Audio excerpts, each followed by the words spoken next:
Hey, do you like ghosts? Or what about slasher films? Well, if you answered yes to either or both of these, then you've come to the right place.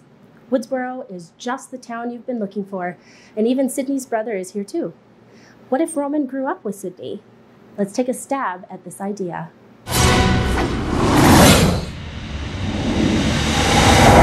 But before we begin, we have to tell you what actually happened. The two siblings never even met until Roman revealed himself as the killer in John Milton's secret screening room.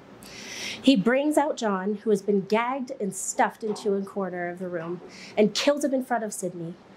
It is further revealed that Roman is a product of rape, which occurred during Maureen's brief stint as a B-list movie actress. Roman tells Sidney that her mother left her father and cheated on him with Hank Loomis, causing Nancy Loomis to leave her husband.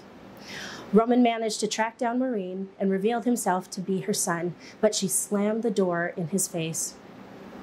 Swearing revenge, Roman showed Billy Loomis evidence of why his mother left his father and convinced him to kill Maureen. Roman also told Billy to have an accomplice who was weak and easily willing to help him out, which turned out to be Stu Mocker. And this revelation only causes Sidney to become infuriated at Roman for not only being the one responsible for their mother's death, but also for ruining her life and causing the Woodsboro and Windsor College murders. Roman merely tells Sidney that he's a director and that he directs. He then begins his rant and is angry at Sidney for stealing the life he's always wanted away from him.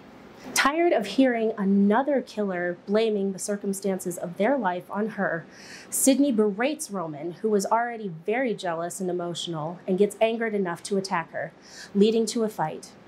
Sidney is very formidable in the fight with her deadly brother, punching and smashing objects against him.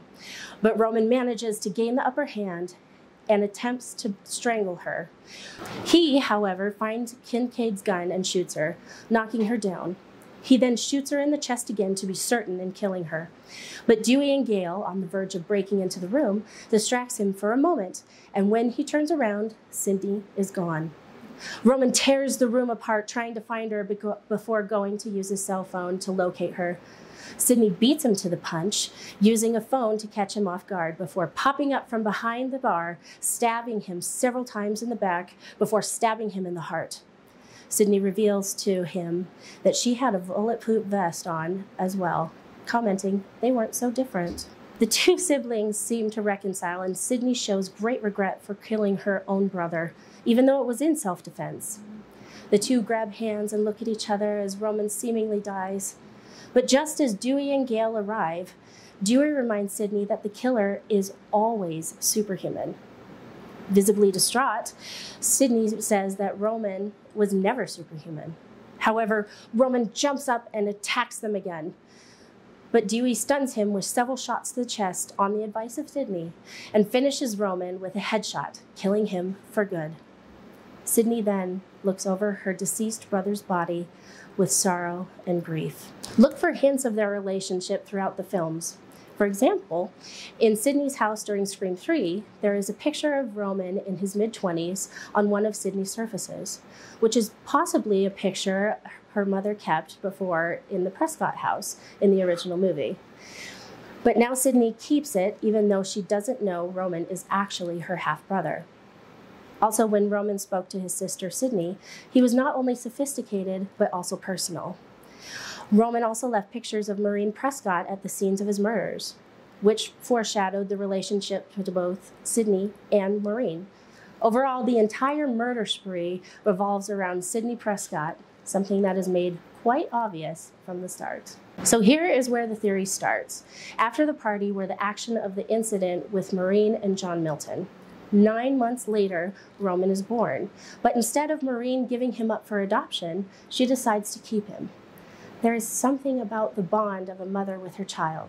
After several trips back and forth between LA and Woodsboro, Maureen decides to pack herself and Roman up to move to Woodsboro permanently. Shortly after the two get married, Sidney is born. Roman was excited to be a big brother. At the same time, Roman and Dewey become best friends. Not only Roman, but Dewey was also expecting a little sister soon named Tatum. So this was a good time to be in the small-ish town of Woodsboro, California. Roman was always walking around with a camcorder, and Randy always looked up to Roman growing up. They always watched movies as a group, and Roman even worked at the local video store. 17 years have passed, and things progress as they have before the infidelity between Hank Loomis and Maureen, as well as the affair with Cotton Weary.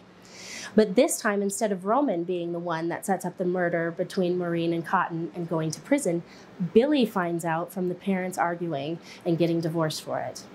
Billy still drags Stu into the whole plan as before, but is more than just a patsy as he kind of was in the original reality of the movie. But this whole murder setup happened while Neil was on a business trip in Seattle.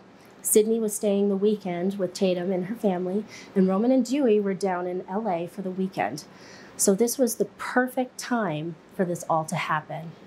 Coming into Scream, Dewey and Roman are both deputies with the Woodsboro Sheriff's Department. Casey Becker and Steve get got, and they just follow the events of Scream. Dewey, Roman, and Gail Weathers are all at the party at Stu's house.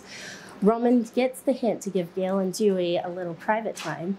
He goes to search the perimeter of the house to make sure that Billy, or the Ghostface Killer, isn't around, and finds Neil's car in the wooded area instead of Dewey.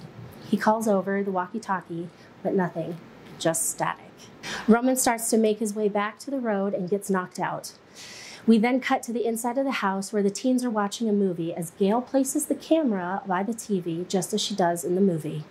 As Gail and Dewey go to leave the house, Randy starts his rules of horror rant. There are certain rules that one must abide by in order to successfully survive a horror movie. For instance, number 1, you can never have sex. The cameraman of Gail gets murdered, and all of the murders and schmexy stuff between Sid and Billy happen. The news of the principal being murdered and hung off the goalpost comes in as well. The teens leave to go see the body.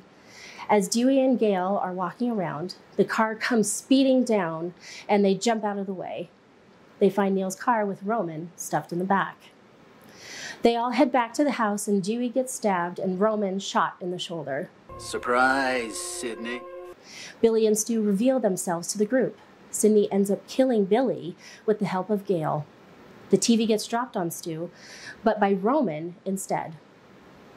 Roman grabs a camera, since he was the video kid out of the group. 2 years later, we enter the events of Scream 2. But this time, instead of Joel being with Gail, Roman has been working with Gail as her cameraman. They're a package deal since Woodsboro is a thing that they both have bonded over. Roman and Sidney had a stressed relationship since the release of Gail's book, The Woodsboro Murders. But this is where Roman's story ends. Because unlike Joel, who leaves, he gets murdered by Mikey and Mrs. Loomis, and his body is stuffed in the back of the news van, where Randy gets turned into chopped liver like he had in the second movie. This is the first video of our spooky season theories. What are your thoughts? Do you think Roman should have survived to be in Scream 3 in our theory? Or do you think his murder here is a good end? Let us know down in the comments. But hey, if you like the content that we make, slash the subscribe button. Also, hit the like button and ring the bell to stay up to date when we upload new videos. And as always, we'll see you in the next video. I'll be back.